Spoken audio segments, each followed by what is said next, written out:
Hello students, আজকে আমরা RD. Sharma বুকের রিয়েল নাম্বারস চ্যাপ্টারের এক্সারসাইজ 1.2 এর 12 এর ম্যাথটা বুঝবো, যেখানে লেখা আছে using Euclid's division algorithm find the largest number that divides 12519377 and 15628 leaving remainder 123 respectively.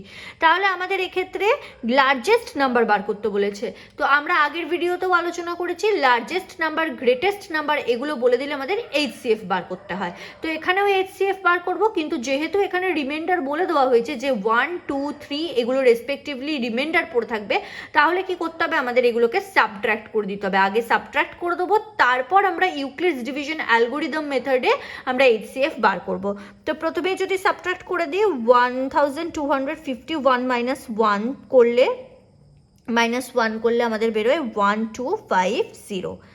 তারপরে কমা দিয়ে 9377 minus 2, 9375 will be the answer, and 15628 minus 3 করলে আমরা পাই 15625।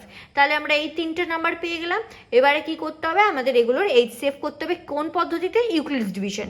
তাহলে কি করব, আমরা 1250 ডিভাইড 9375 লিখে নিলাম। তাহলে 12507 যা 8750, সাবট্রাকশন করলে হয় 625। তাহলে এটা প্রথমে আমরা লিখে দেবো যে 9375 ইকুয়ালস টু 1250 ইন্টু 7 প্লাস 625। দেন কি করব, আমরা 625 দিয়ে 1250কে ডিভাইড করব। সো 625 2 যা 1250 মিলে গেল। তাহলে আমাদের এক্ষেত্রে 625 বেরোলো।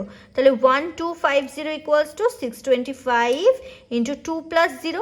এবার এটা যেহেতু রিমাইন্ডার বেরিয়ে গেছে 625, তাহলে এই 625 দিয়েই আমরা এগেন কাকে ডিভাইড করব, এই যে 15625 এটাকে ডিভাইড করব।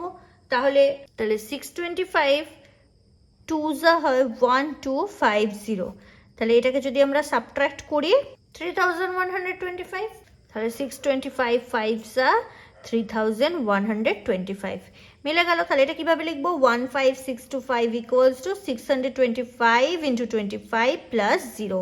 সো এইচসিএফ ইকুয়ালস টু কত হবে, 625। তাহলে এটাই অ্যান্সার হবে।